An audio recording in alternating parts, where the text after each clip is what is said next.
दो नहीं, जी जी मथुरा में के लिए है। मथुरा के लिए भी है और बनारस के लिए। जी जी। ये अयोध्या के लिए कभी नहीं था। अच्छा। वो तो बिल्कुल बनावटी बात है। जी जी। बहरहाल सुप्रीम कोर्ट नहीं ने नहीं, कर इन लोगों का दिया। जो इल्ज़ाम है, कहते हैं कि तोड़ के बनाई, तो हाँ उससे वो कितना, वो आप बात उससे तो कितना फारसी इत्तेफाक में रखते हैं? है। अब जी। यही है कि 300 साल के बाद आप वो सब ठीक करने नहीं नहीं, वो तो एक वो तो एक अलग मजाक की बात अलग। है, दुनिया जी भर हंस रही है उनको। जी जी। तो ये रेक्टिफिकेशन 500 साल बाद और 300 400 साल बाद। इस तरह तो बहुत से बुद्धिस्ट विहार हैं जो मंदिर बने हुए हैं, तो अब विहार बनाएंगे जी जी। जी जी। उनका बुद्ध की जो प्लेस है वहाँ शिव जी का की मूर्ति रखी हुई है, तो वो तो नहीं हटाएंगे। जी जी। पुलिस ने तो नहीं हटाया, क्या हटाएंगे उसको। अच्छा, क्या कुछ कुछ कुछ प्राइम मतलब आपको याद आता है जहाँ पर मतलब बौद्ध पहले अवशेष रहे हों? वो तो कहीं ना कहीं हैं? महाबुद्धि का तो अच्छा एग्जाम्पल आपको अच्छा, माँ बोधी, शिव गया जी वाला। शैवाइट्स ने कब्जा कर लिया वहाँ। अच्छा जी। लेकिन अब दोनों हैं, शिव जी की भी पूजा होती है, उसकी वो भी अच्छा होती अच्छा, है। मतलब दोनों साथ साथ हैं। और अब ये तो जी बात जी की बात है कि किस चीज़ को आप इशू बनाएं। जी जी जी। नहीं, आपने एक आपका हम बयान एक देखा था। दौलताबाद में गए थे तो मस्जिद है वहाँ बहुत, जी जी। वहाँ एक मूर्ति रखी हुई है। इलाहाबाद में। ये दौलताबाद अच्छा, दौलताबाद। तो अब है। अच्छा। नहीं, आपने एक अभी एक इंटरव्यू मैंने देखा था, टीवी में आ रहा था, बहुत इस समय चल रहा है खूब, कि यदुनाथ सरकार की किताब का आपने जिक्र किया। नहीं वो जी इसमें जी। जो आप जिसका मथुरा और बनारस का कह रहे हैं वो फारसी किताबों में है। अच्छा अच्छा, कि तोड़ के बनाई गई। हाँ जी जी। तो ये सब आपने कहा कि आर्कियोलॉजिकल सर्वे की ज़रूरत ही नहीं है, ये तो। भाई कोई हाँ। जरूरत नहीं थी, वेल नोन फैक्ट्स जी थे। जी। तो ये तो बहुत बड़ी बात है। और नहीं बात ये है हाँ। कि एक आपके हमारा एक कानून है 1991 जी जी जी। वो नहीं प्रोटेक्ट करता है, जी जी। खत्म वापस। हाँ हाँ। अब कानून को बदल दीजिए तो जी कितने जी। अनप्रोटेक्टेड हो गए। जी जी सर। ये कानून में ये था कि 15 अगस्त को वहाँ क्या होती थी, हाँ। मस्जिद थी मंदिर। जी जी जी।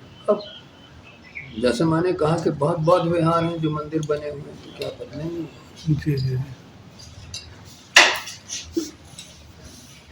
बहुत सी मस्जिदें हैं जो आर्कियोलॉजिकल सर्वे अब वहाँ इबादत नहीं होने देती। जी जी जी। बंद हो गई थी इबादत। बेटा हटा ये दे दो। जी जी जी।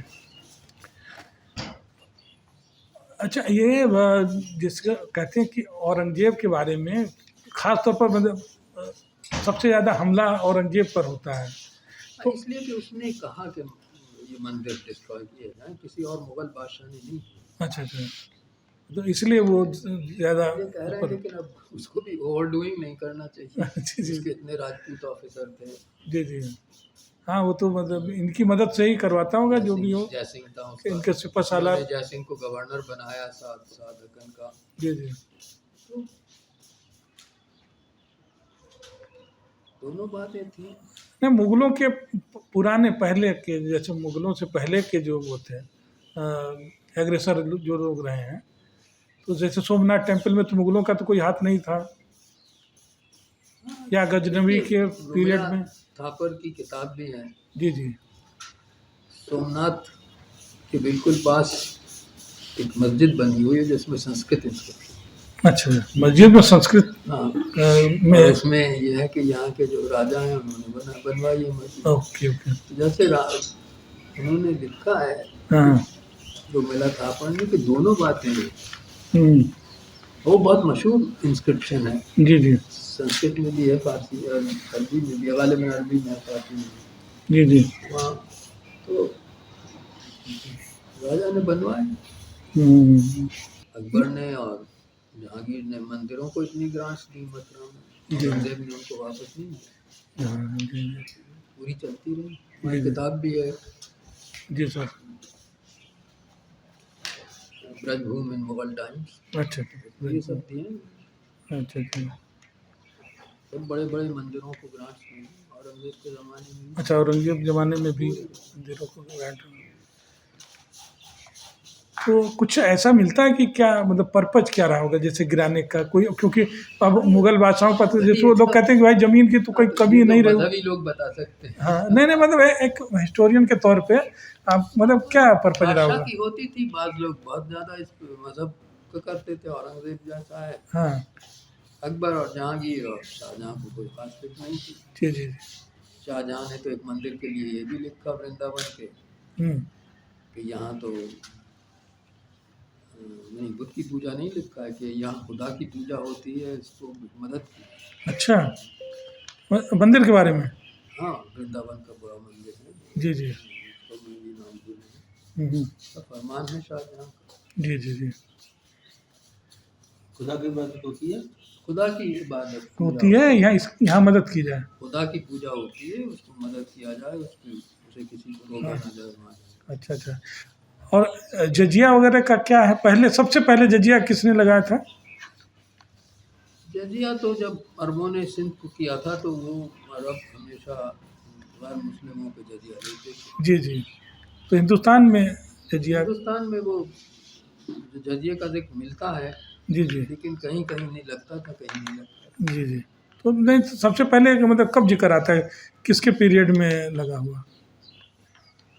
814 में अरबों ने सिंध पे कब्जा किया है, तब लगाया जजिया। अच्छा अच्छा। और ये इन मुगलों में से किसी ने। मुगलों में तो किसी ने नहीं लगाया, अकबर ने उसे अबॉलिश किया, लेकिन बाबर और हुमायूं के ज़माने में हम जजिए का जिक्र नहीं देखते। अच्छा अच्छा। इन्होंने फॉर्मली उसको ख़त्म कर अच्छा, दिया। अबॉलिश करने का मतलब है कहीं न कहीं एग्जिस्ट तो कर रहा होगा ना। नहीं, मेरे ख्याल में हवा में अबॉलिश, नहीं, वही कर कि भाई क्योंकि अगर कहीं उसने जजिए का एक जिक्र नहीं डिक्लेयर मिलता किया है। कि नहीं नहीं नाउ इट इज कहीं अबॉलिश। कहीं कहीं मिलता है कि दुकानदारों से लिया है मुल्तान में। जी जी। 9वीं सदी में है कि हिंदू दुकानदार अर्जी दे रहे हैं कि हम पे और टैक्स ना लगाया जाए, हम जजिया देते हैं। हम्म। जाहिर है उन पे जजिया लगता हो, हम्म। लेकिन अ, बाबर और हुमायूं ने तो कहीं जिक्र नहीं किया जजिया का। और अकबर ने बाबर का तो पीरियड बहुत कम रहा, या नहीं, हुमायूं का 1500 भी लड़ते लड़ते जो। नहीं नहीं, बहरहाल जी जी। 4 साल रहा हो, फिर हम्म। हुमायूं रहा। जी जी। अकबर ने जब इसको अबॉलिश किया जजिए को, तो ये नहीं दिया कि क्या रेट है, अच्छा अच्छा तो जी। जिससे भी मालूम होता है कि वो हवा में था ज़्यादा। अच्छा अच्छा जी जी। लेकिन सुल्तानों के ज़माने में लगता था, जी जी। ब्राह्मण एग्जम्प्ट थे। हाँ हाँ, अच्छा, ब्राह्मण एग्जम्प्टेड थे जजिया से, तो कुछ तो रियायत तो की थी। हाँ, कुछ पता नहीं क्यों ब्राह्मणों को ब्राह्मणों एग्जम्प्ट को। किया। अच्छा जी जी।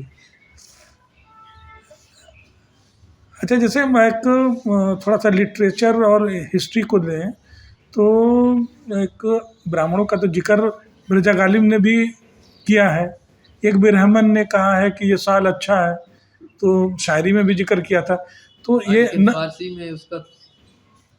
फारसी में जो है वो बरहमन है दरअसल। हाँ, बिरहमन। नहीं, बरहमन, अच्छा, बरहमन। उसका प्रोनाउंसिएशन बरहमन है, अच्छा, वरना वो बरहमन।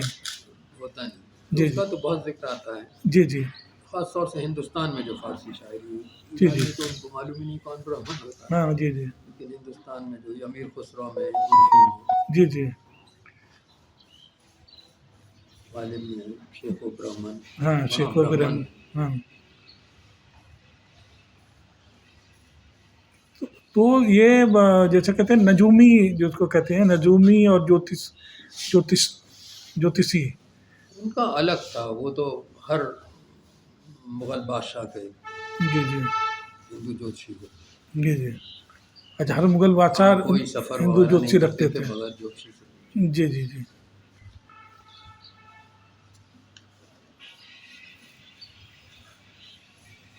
अच्छा, औरंगजेब को सबसे ज़्यादा फैनेटिक माना जाता था, लेकिन एक यह भी है हिस्ट्री में कि सबसे ज़्यादा ओहदेदारी मनसबदारी भी हिंदुओं को उसी के ज़माने में दी गई, ऐसा क्या है क्या। देखिए, वो होता के बाद कास्ट थी पंजाबी खत्री, जी जी।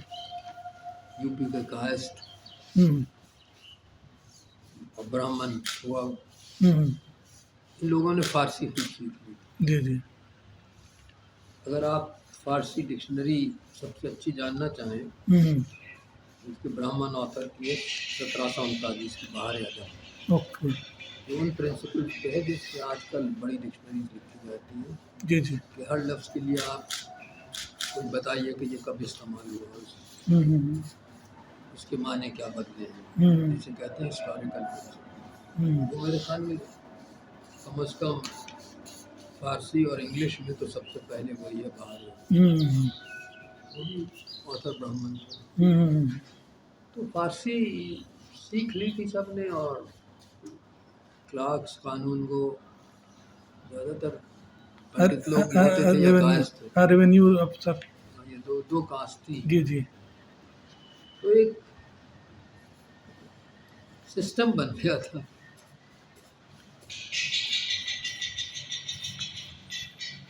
राजपूत ऑफिसर्स होते थे, मनसब बड़े उनको मिलते। हाँ, सोल्जर्स में या मतलब, हाँ, सोल्जरी हाँ, भी थी। क्योंकि ये लोग तो अपने हो गए कागज लिखने पढ़ने वाले हो गए, कागजात वाले।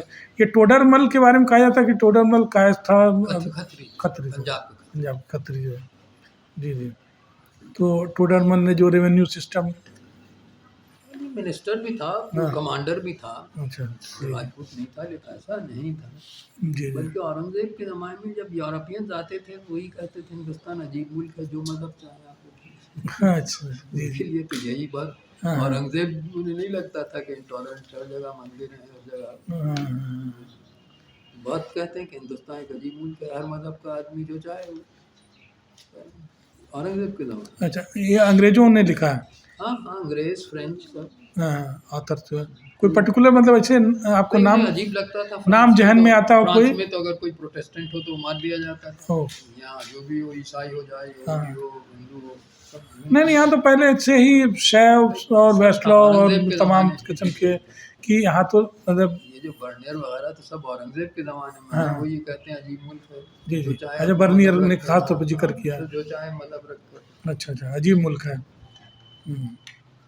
तो अंग्रेज भी माने वेस्टर्न जो जो विद्वान थे, आलिम थे, वो हैरान रह जाते थे। हाँ, इसलिए कि वहाँ तो किसी को परमिशन नहीं थी। कोई जी अगर जी। कैथोलिक मुल्क है तो प्रोटेस्टेंट नहीं रहता। जी जी जी।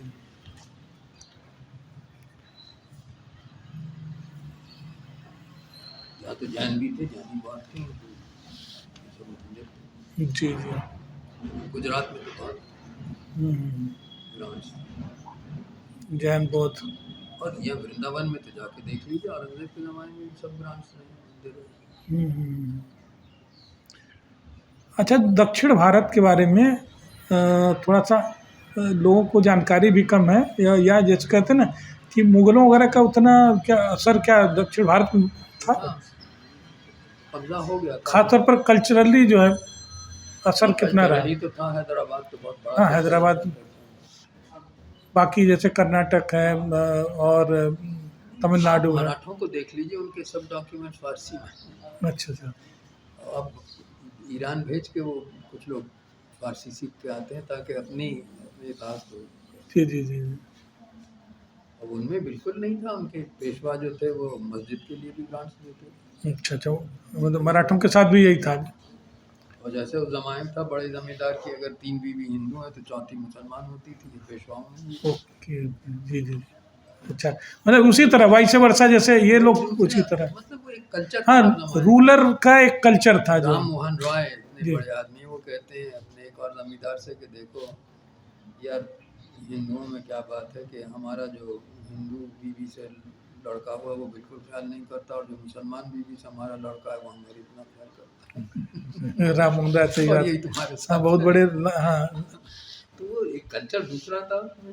जी जी जी। जिसमें बड़े जमींदार ने अगर 4 शादियाँ की तो एक मुसलमान होगी बीवी, 3 हिंदू होंगी। जी जी जी। ये राम मोहन रॉय के साथ खुद था।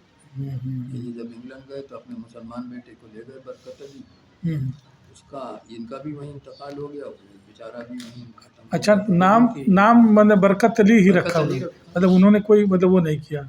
जो हाँ, माँ का हिंदू, मज़हब था हाँ, वही बेटे का मज़हब। हिंदूकरण नहीं लेकिन किया उसका। इतनी उससे मोहब्बत थी हाँ कि हाँ। और किसी बेटे को साथ इंग्लैंड नहीं ले तो गए, ये बरकत अली तो को कितनी ले बड़ी बात है। और हिंदूकरण भी नहीं किया नाम, भाई चलो शादी तो भाई हो तो राम मोहन राय का तो ये कहना कि वो हिंदू थे कि मुसलमान थे, ये बहुत मुश्किल है। उनका तो अच्छा, अपना हाँ वो अलग तो था। प्रोग्रेसिव तो वो तो अपने आप को एक फारसी में लफ्ज़ है मुवाहिद, जी मोनोथीस्ट, जो बस बस खुदा में यकीन, जी जी जी वो कहते थे। जी तो जी उनके साथ ये प्रॉब्लम नहीं था जी जो जी हम आपके साथ होगा। हाँ, नहीं नहीं सही कह रहे हैं, सही कह रहे हैं। तो राम मोहन राय तो आदमी है बहुत ही शानदार। जी जी जी एक एक नया जो जिसको कहते हैं कि नई धारा चली हुई है, न्यू वेव जिसको कहते हैं कि हिस्ट्री की न्यू वेव।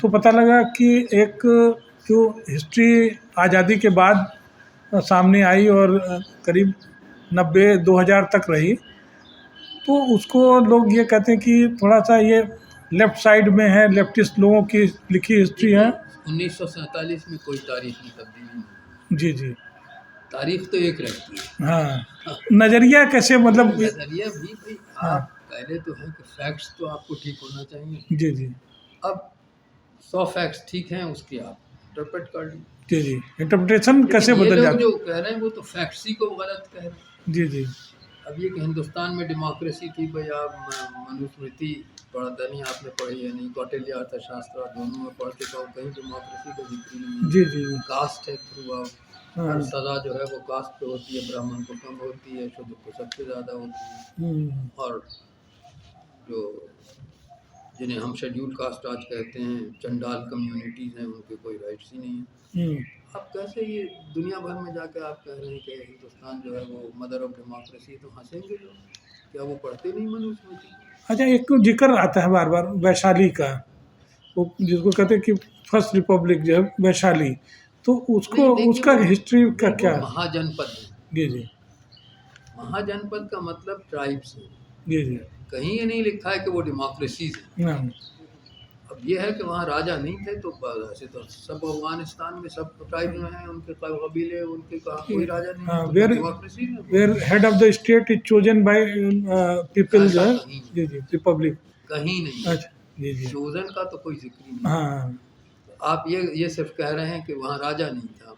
अच्छा, तो भाई अफगानिस्तान में तो कोई राजा बादशाह नहीं तो होता, कोई हर ना कोई ट्राइब का तो अलग होता है। लीडर होगा, अगुआ होगा या। वो होता है अपने जी जी कास्ट से होता है, यहाँ कास्ट से होता है। जी जी महाजनपद कहते हैं उसको, 16 महाजनपद थे, जी उसको जी ये लोग डेमोक्रेसीज कहने लगे हम्म, गौतम बुद्ध के ज़माने में। अच्छा अच्छा अब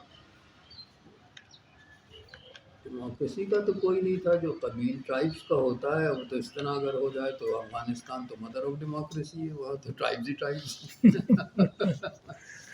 जी जी जी ये तो बेकार की बात है भाई, शुरू में तो ट्राइब्स ही थे, ऋग्वेद में भी ट्राइब्स है, हम्म, फिर कास्ट हुई। हम्म, तो एशियंट इंडिया में ऐसा तो नहीं है कि इसकी पढ़ाई ही नहीं हुई। आर.सी. मजूमदार इतने बड़े हिस्टोरियन हैं। हम्म, मुगल बिल्डिंग जो थी ये मुगलों ने नहीं बनाई, हम्म, मानसिंह की है ताजमहल। हम्म, तो वो तो जो बीजेपी के अखबार ने ये लिखा तो उन्होंने कहा मुझे आप कॉम्प्लीमेंट्री कॉपी भेजते हैं, मत भेजिए।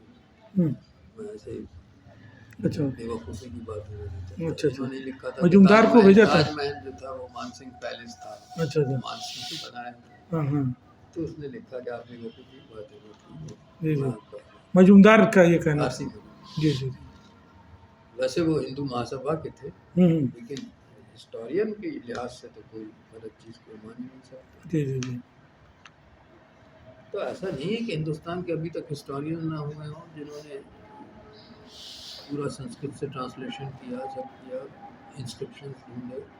हम्म, तो उनका सब ये मजाक उड़ाया, उन्हें मालूम नहीं था कि हिंदुस्तान में डेमोक्रेसी थी या नहीं थी। आर.सी. हम्म, मजूमदार जाहिल थे। हम्म।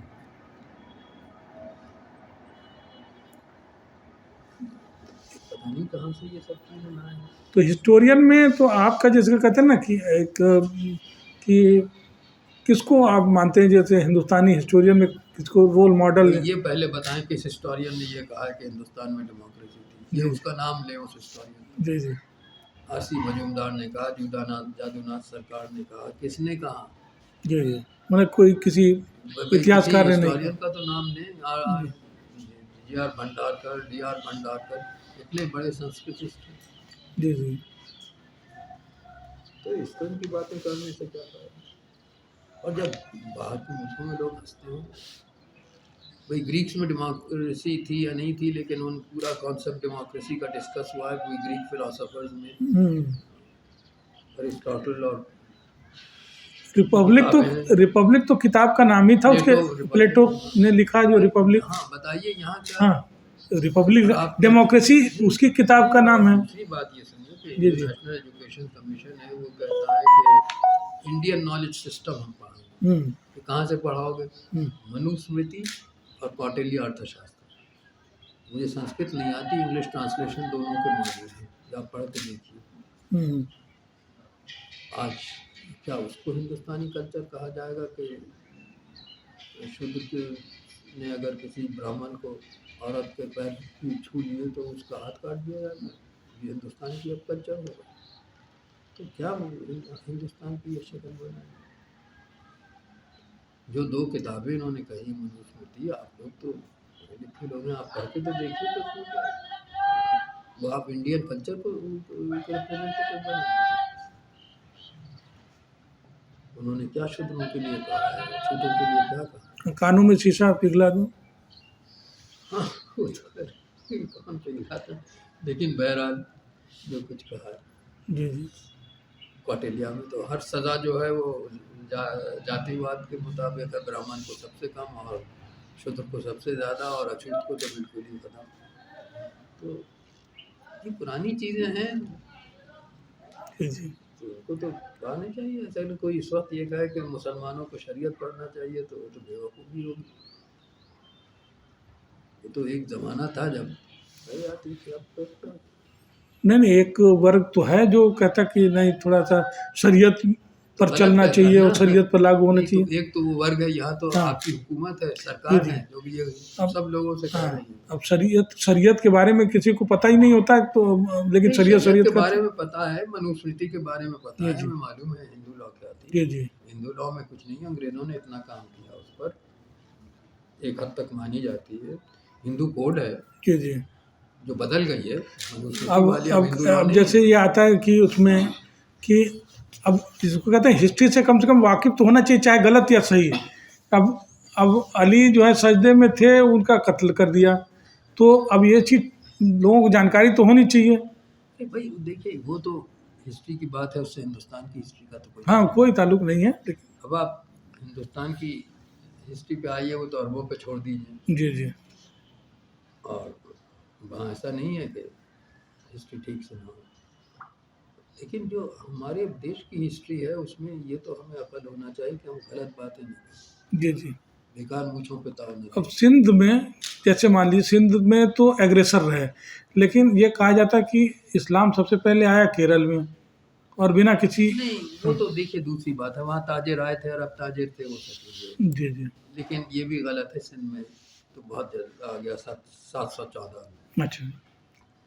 और दाहिर के समय में। हाँ, और बिल्कुल मंदिरों को जो पहले जो हजाज कमांडर था उसने ये कहा कि सब मंदिरों को वैसे ही रहने दो, किसी को मत।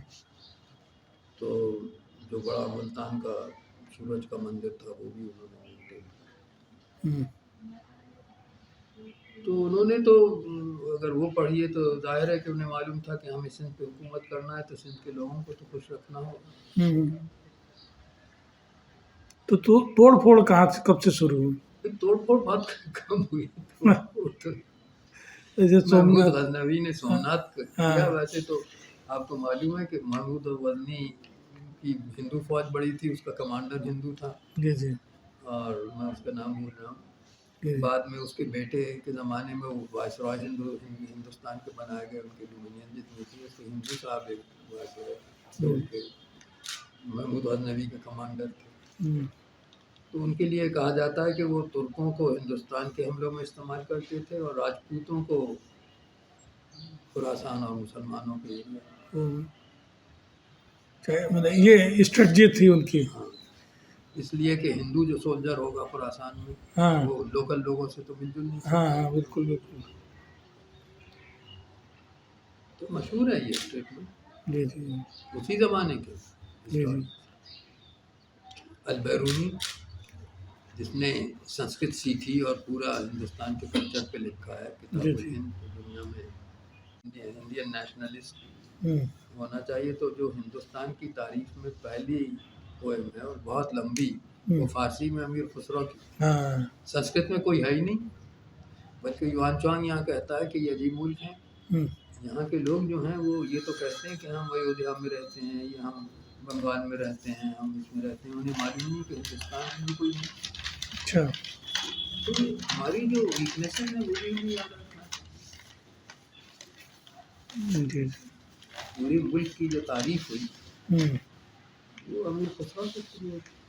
अच्छा, अमीर खुसरो भारत राजा, का फर्स्ट प्रेजर, तसव्वुर था भारत का, लेकिन वो राजा कहते थे बिल्कुल गलत। छोटे से राजा भी कहते थे हमने पूरा भारत फतेह कर लिया।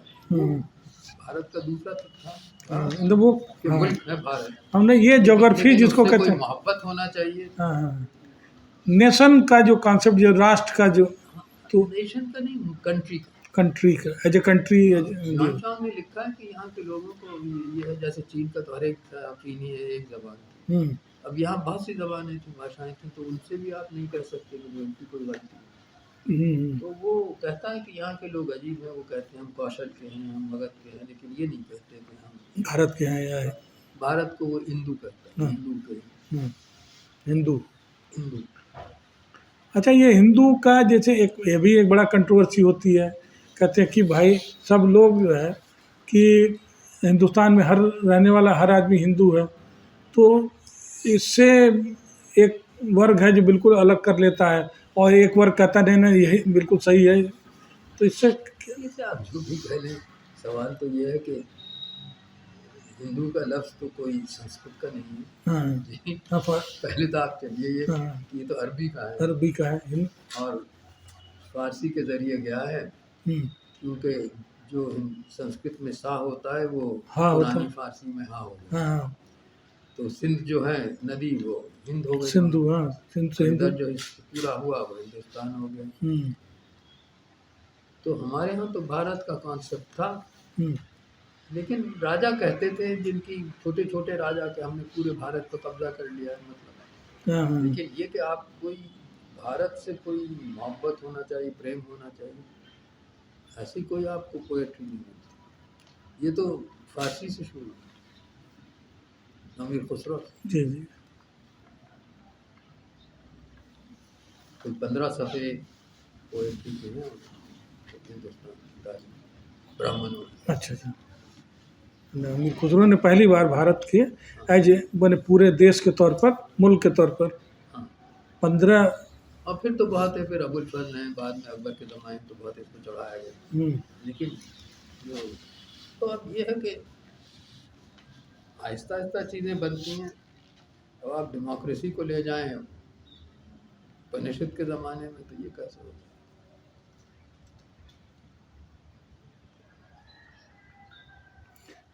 और उपनिषद को ये नहीं कहते इंडियन नॉलेज सिस्टम में, ये मुझे ताज्जुब है। मैं समझा था कहेंगे तो उपनिषद पढ़िए इंडियन नॉलेज सिस्टम के लिए, वो तो कौटिल्य अर्थशास्त्र और मनुस्मृति। नहीं, उपनिषद को आप अपने मतलब कैसे, किस निगाह से देखते हैं उपनिषदों को? भाई उपनिषद तो बहुत बड़ी चीज़ है, क्योंकि उसमें कोई ऐसा क्वेश्चन नहीं है स्पिरिचुअल और मजहबी जो ना लिया गया हो। जी जी जी,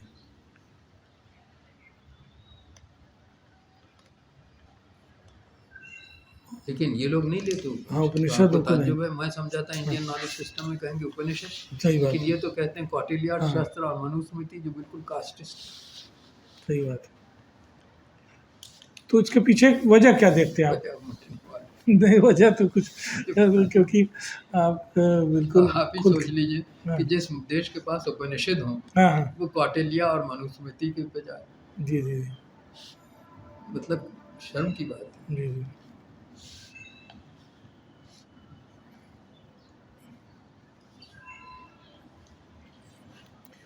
वेदों को कैसे देखते हैं जैसे? देखिए कैसे देखने का तो ये है कि ऋग्वेद की इम्पोर्टेंस तो ये है कि ये इतनी पुरानी चीज़ है जो प्रिजर्व। जी जी, अब आप उसको उपनिषद की तरह समझें कि उसमें कोई बहुत डीप फिलॉसफी मिलेगी, तो वो नहीं है। जी जी लेकिन हिस्टोरिक इम्पोर्टेंस तो बहुत है। जी जी जी, बहुत पुरानी संस्कृत है और पुरानी फारसी से बहुत मिलती है। जी जी, अगर किसी को ऋग्वेद वो पढ़ लेता है तो वो अवस्था भी फारसी का पढ़ लेता है, फारसी का अवस्था पढ़ ले तो ऋग्वेद भी पढ़ लेता ओ है। इतनी ज़बानें क्लोज हैं। सिमिलरिटी है। नहीं, भाषाएँ क्लोज। हाँ हाँ अब ये कहें कि आर्या हिंदुस्तान से गए थे, ये बेवकूफ़ी। ये कहीं ना कहीं इनका इंटरकनेक्शन तो रहा ही होगा ना कि ये जो फारस के लोगों का और हाँ, लेकिन हिंदुस्तान ये के लोगों का उधर से आए थे संस्कृत तो और फारसी का कहीं ना कहीं तो एक जब भाषा थी जो जी। आपको इतने करीब एक ही हो, परिवार की। आपको ऋग्वेद और अवस्था की भाषा हम्म। बहुत क्लोज है। जी जी। इसी से मालूम होता है कि एक ही जगह तरफ से आए थे। अब आर्कियोलॉजी से भी प्रूव हो गया कि जो आर्या थे वो कजाकिस्तान के एरिया से, जी जी। घोड़े की सवारी थी ये सब। अब उसमें ये कहना कि हिंदुस्तान से आर्या गए। अच्छा, मैक्स मूलर जो थे उन्होंने ये तो किया ही कि फारसी संस्कृत का उसके साथ ही उन्होंने जोड़ दिया कि लैटिन भी इसी से मिलती जुलती है। मैक्स मुलर से बहुत पहले, हाँ, कि इसी से 8वीं से 18वीं कि तीनों जो है करीब करीब एक ही सदी में ये जब अंग्रेजों ने परिवार की पढ़ना भाषाएं शुरू हैं। किया, उन्हें लैटिन और ग्रीक आती थी तो उन्होंने देखा कि हाँ, संस्कृत और फारसी में भी वही, लैटिन भी वही है। तो वो फिर इंडो यूरोपियन हाँ, या आर्यन कई लैंग्वेज। कई मतलब वो सेप्टम है, हफ्त है, सप्त लेकिन है। उसका ये मतलब नहीं है कि जी, जी। फारसी या संस्कृत ओरिजिनल जबान है, हाँ जो अभी कहा जा रहा है ना जी, कि जी। हिंदुस्तान ओरिजिनल डेमोक्रेसी का ये सब और आर्या यहीं से हाँ, गए। मैंने तो- यूजीसी कह रही है जी, जी। कि आर्या यहीं से गए, ये आप पढ़ाइए। भाई गलत बात आप क्यों पढ़ाइए? हम्म। अगर आप ये वीडियो YouTube पर देख रहे हैं तो हमारे चैनल को सब्सक्राइब करें और बेल आइकन को दबाना ना भूलें। अगर आप Facebook पर ये वीडियो देख रहे हैं तो हमारे पेज को लाइक करें।